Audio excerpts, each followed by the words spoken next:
வணக்கம். சீதை கொடுத்த சாபம் என்ன? நீங்கள் சந்தோஷமாக, நிம்மதியாக, சௌபாக்கியத்தோடு இருக்கின்றீர்களா? இல்லை என்றால் உங்களுக்கு பித்ருக்களின் ஆசி கிடைக்கவில்லை அல்லது அவர்களின் ஆசி கிடைக்கும்படி நீங்கள் நடந்து கொள்ளவில்லை என்ற அர்த்தம். மறைந்த உங்கள் முன்னோர்கள் எப்போதும் உங்கள் நினைவாகவே இருப்பார்கள். அவர்களை நினைத்து எல்லா நலனும் கிடைக்க வேண்டும் என்று நினைத்தாலே போதும், அவர்களின் ஆசி உங்களுக்கு கிடைத்துவிடும்.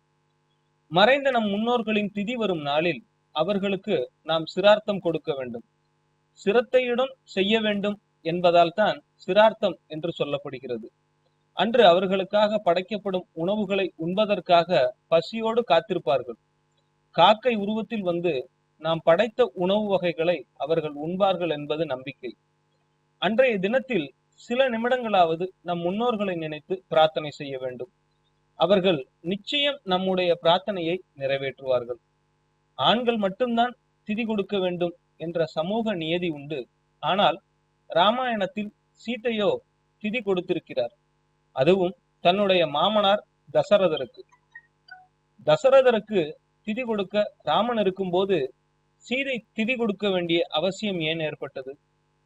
ராமபிரான், மனைவி சீதா, தம்பி லட்சுமணன் மூவரும் வனவாசம் சென்ற காலம் அது. அச்சமயத்தில் கயா பகுதியில் இருந்த ஒரு வனத்தின் வழியாக நடந்து கொண்டிருந்தனர்.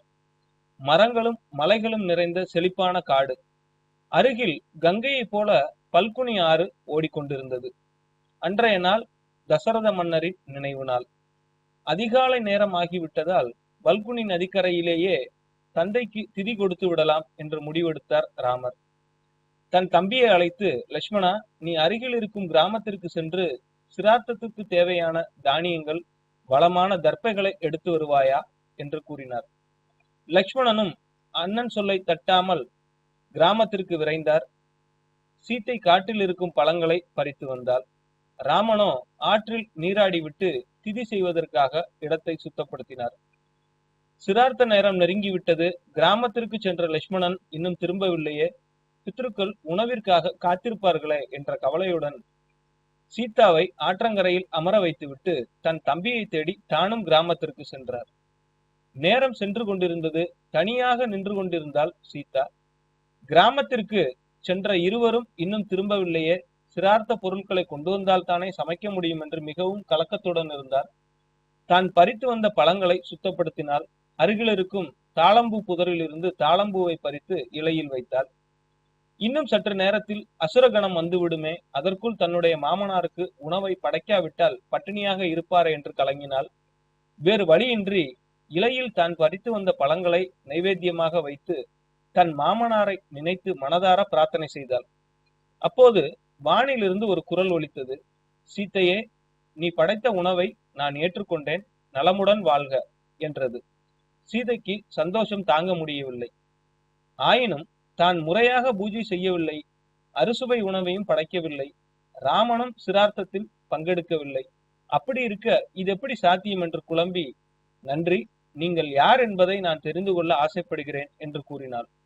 அவள் ஆசையை நிறைவேற்ற தசரதனே எதிரில் தோன்றி, சீத்தையே, நான் தான் உன் மாமனார் என்று கூறி ஆசி வழங்கி மறைந்தார். சீதா தேவிக்கு மிகுந்த சந்தோஷம். ஆயினும் தான் கண்ட இந்த அற்புத காட்சியை யாரும் நம்ப மாட்டார்களே, ராமனும் லட்சுமணனும் கூட நம்புவார்களா என்பது சந்தேகம்தான். இருப்பினும் தான் பறித்து வந்த தாளம்பூவும் பல்குனி ஆறும் அருகில் இருக்கும் பசுவும் சாட்சி சொல்லும் என்று தனக்குள்ளேயே கூறிக்கொண்டாள். காட்டிலிருந்து கிராமம் தொலைவில் இருப்பதால் தானியங்கள், கனி ஆகியவற்றை கொண்டு வர தாமதம் ஆகிவிட்டது. சிரார்த்தம் செய்ய நேரம் குறைவாக தான் இருக்கிறது, உடனே உணவை தயார் செய்வாயாக என்று சீதாவை நோக்கி ராமன் கூறினார். சீதா தயங்கியபடி நடந்த அனைத்தையும் கூறினாள். சீதா கனவு கண்டிருப்பாள் என்று நினைத்து கொண்டு சீதை கூறியதை ராமனும் லட்சுமணனும் நம்ப மறுத்தனர். சாட்சிக்கு வேண்டுமானால் பல்குனி நதியையும் பசுவையும் தாளம்பூவையும் கேட்டு பாருங்கள் என்றாள் சீதை. ஆனால் ராமனுக்கு பயந்து பசுவும் பல்குனியும் தாளம்பூவும் சாட்சி கூறவில்லை. சீதா கூறியதை நம்பாமல் திதி கொடுக்க துவங்கினார் ராமன். அப்போது வானிலிருந்து பித்ருக்களின் குரல் கேட்டது. ராமா, நிறுத்து. சீதா பரிமாறிய பழங்களை நாங்கள் ஏற்கனவே ஏற்றுக்கொண்டோம், திருப்தியும் அடைந்து விட்டோம் என்றது.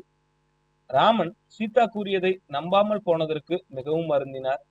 சீதாவோ சாட்சி கூறாமல் அமைதியாக இருந்த பல்குனி நதியை பார்த்து, இனி நீ பூமிக்கு மேலே செல்லாமல் பூமிக்கு கீழே யார் கண்ணுக்கும் தெரியாமல் ஓடுவாயாக. தாளம்புவே, இனி நீ ஈஸ்வரன் பூஜைக்கு பயன்படாமல் போவாயாக. பசுவே, நீ வாயை திறந்து உண்மையை கூறாததால் உன் முகத்தில் வசிக்கும் லட்சுமி தேவி பின்புறம் செல்லட்டும் என்று சபித்தாள். அதன்படியே ஆயின. எனவே நம் பித்ருக்களை அன்போடு அழைத்தாலே உங்களுக்காக ஓடி வருவார்கள். அவர்களை மறக்காமல் நினைவில் வைத்திருப்பதே அவர்களுக்கு நாம் செய்யும் மிகப்பெரிய தொண்டாகும். மேலும் தகவல் அறிய சேனலை சப்ஸ்கிரைப் பண்ணுங்க. நன்றி.